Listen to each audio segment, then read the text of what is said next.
చర స్థిరాస్తులను అమ్మి అందరికిని వారి వారి అక్కరుల చొప్పున పంచిపెట్టిరి.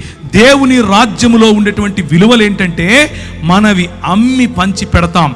అవతలి వాడికి అవసరతను బట్టి, అవతలి వాడి అక్కరును బట్టి నాకున్నంతలో అవతలి వాడికి ఇస్తాం.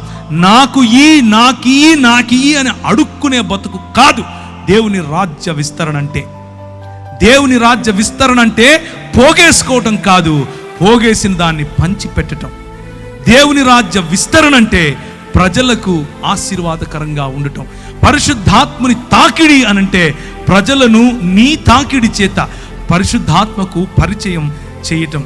ఆనందముతో నిష్కల్మషమైన హృదయముతో ఆహారము పుచ్చుకొనుచు మరియు ప్రభువు రక్షణ పొందుచున్న వారిని అనుదినము వారితో చేర్చుచుండెను. పరిశుద్ధాత్ముని పని ఏంటి అని అంటే, అనుదినము ప్రజలు మనల్ని చూసినప్పుడు ఇదిగో దేవుని రాజ్యం అని గుర్తిస్తారు.